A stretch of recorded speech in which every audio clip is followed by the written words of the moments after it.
Hi everyone, this is CJ with Cyclotron. Well, it looks like the Chinese motorcycle manufacturers are set to make major inroads into the marketplace in US, Canada, and Europe here in the coming months and next few years, as a matter of fact.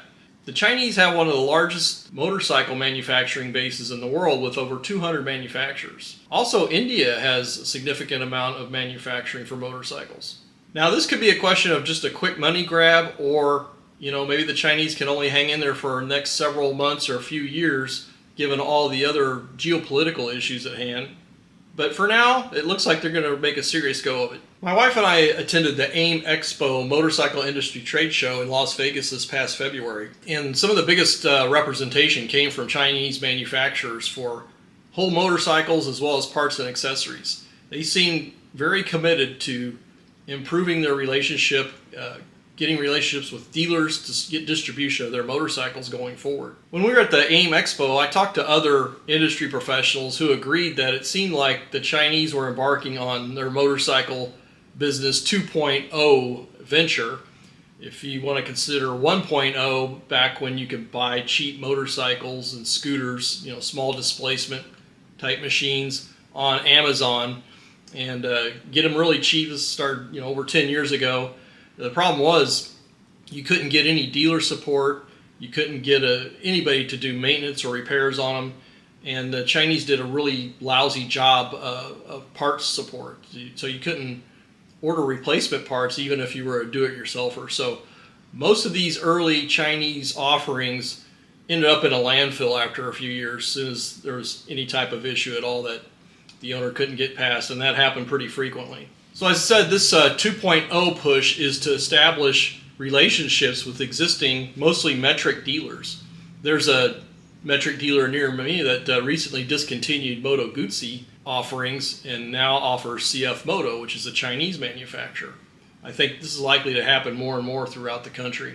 So many of you already heard that Harley-Davidson has a relationship with a Chinese manufacturer where this manufacturer is going to make 350 and 500cc parallel twin liquid cooled motorcycles. These are complete Chinese motorcycles with Harley badging. For now, Harley isn't going to offer these Chinese made motorcycles in the United States. Instead, they'll be available for riders at the Rider Academy for their course use. I think it's just a matter of time before these bikes will be sold here in the US, but we'll see. Certainly Europe, Latin America, other countries, they're all in on these Chinese made quote-unquote Harley-Davidson motorcycles. It's also been announced that Harley-Davidson's going to be badging motorcycles made in India by Hero Motorcycles, so they've established a relationship with them, and presumably those bikes are targeted for overseas markets as well. Now let's get back to the partnership that Harley-Davidson has with QJ Motors. It's various names. Qianjian Motorcycle Company was founded in 1985. It's one of the largest motorcycle manufacturers in China. They have other names, like I said, Qijian, QJ Motor, Benelli. They bought Benelli in 2015, or the name anyway, what was left of Benelli. Kiway Motors, and that's in Asia, and then KSR Moto. Many of you probably heard that CF Moto has partnered with KTM as a joint venture back in 2017. KTM is going to provide a lot more support and distribution for CF Moto going forward. So these motorcycle manufacturers include Mahindra, who makes the resurrected BSA Gold Star motorcycle. You look at Royal Enfield as well, and between Royal Enfield and BSA, the most expensive motorcycle is in the $6,000 to $7,000 range, which is half the cost of the cheapest Harley, which right now is a Harley Nightster. Out the door is going to cost you over $15,000. Now, I know many of you out there say you would never buy a Chinese-made motorcycle, and I get it. However, like it or not, there's a tremendous amount of stuff that we use as consumers that's currently made in China. Our phones, most of our clothes, computers, and this really all got set up over 30 years ago when Western countries allowed China to join the World Trade Organization, the WTO. So in that time, manufacturers have outsourced their production to China. The Western countries had the idea that if China had free trade with the West, they would eventually become more like us in terms of adopting democratic institutions and having more individual rights and things along that line. But Clearly that hasn't happened at all. Right now the U.S. is trying to quickly repatriate production of key strategic items here in the U.S., but there seems to be no focus at all at getting production of consumer products back to the United States.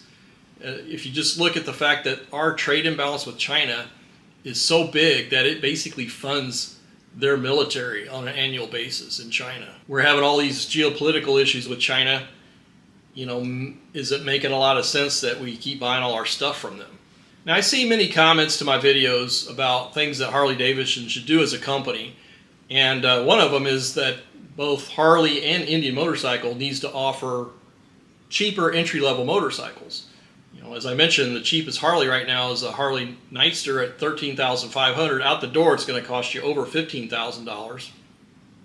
Indian Scout, the cheapest version of that's going to run you around $11,000, $12,000 out the door.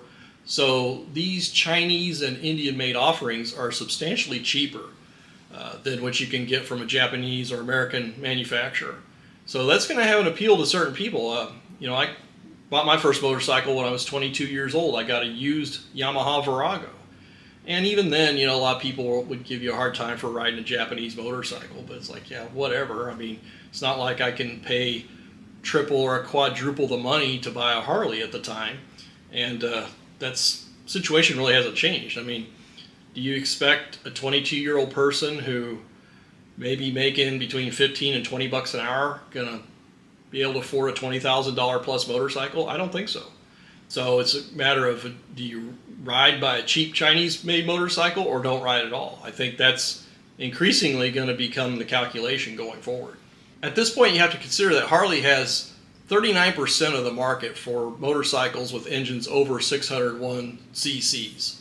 Of course, at this point, they have 0 under 601 cc's available for sale here in the United States. So they've completely ceded the market in smaller displacement bikes to the Japanese and Chinese and Indian manufacturers. And I guess to a lesser extent, European-made brands offer motorcycles in smaller displacements. But again, in terms of price point, you're getting a lot more bang for your buck with an Indian or Chinese-made motorcycle in this price range. I mean, you take somebody like CF Moto, most of their line costs under $7,000. The top of the line adventure touring motorcycle is at $10,500. Again, significantly cheaper than what you can get for an American-made motorcycle. The other thing that's changing is that these Chinese-made motorcycles are now coming along with pretty significant warranties. 1 year, 2 year extended warranties are offered, and now they're getting dealer support from a local metric dealer. That's a game changer. Again, I'm fortunate to buy any type of motorcycle I want, any Japanese, European, American-made motorcycle. I mean, I've been working and earning money for over 45 years, so it's been a long time coming to get into this situation. But again, not everybody is in this situation. So for a younger person, being able to get a pretty solid motorcycle for $6,000 or $7,000 is strongly appealing, I think. The other thing is a lot of people think the Chinese manufacturers just rip off other people's designs, which is exactly the case. However, there's some signs that they're starting to develop their own independent design ethic, but we'll see about that. There is some interesting motorcycles out there, though, made by the Chinese. This Benda motorcycle company, at the AIM Expo, they had on display their V4 500cc motorcycle. It actually looks kind of cool. So a little bit of a more stylish offering that you would normally associate with, say, a European or other manufacturer, but certainly not from the Chinese. So there's rumors that this Benda company may be offering turbocharged production bikes or even supercharged production bikes, so we'll have to see on that. But I think the overall trend is that you see the Chinese trying to up their game. They have very cost-effective offerings. They seem to have not been as impacted by supply chain problems because, let's face it, they are the supply chain. Aside from oil and gas from other countries, once things get into production, that's where it's coming from. So I think American and European countries are more and more going to utilize Chinese production capability for all things motorcycle. But again, let's see how long it lasts. If there's any trade embargoes, if other things that happen that make people think twice about buying anything from China, we'll just have to see about that. Talk about the style angle. QJ Motors bought Benelli, and at the AIM Expo, they were trying to suggest that they still had a bunch of Italian designers associated with the brand, which I don't think is the case at all. I think it's strictly that they have the name. But the Benellis did look pretty cool if you're in the market for that kind of thing. If there is a recession, and to the extent that people are still able to buy motorcycles, this could be an opportunity for the Indian and Chinese manufacturers to gain even more market share. So what do you think? Do you believe that more people in the United States, Canada, and Europe are going to buy Chinese-made motorcycles for a variety of reasons? Or even India-made motorcycles? Do you think these manufacturers from China and India will learn how to make more appealing, more reliable machines? How long do you think it'll be before these companies start offering pure sport bikes or a lot more adventure touring style motorcycles? So I'm curious about what you think about this. Please let me know your thoughts in the comments section, and please stay tuned for future videos. Thanks very much.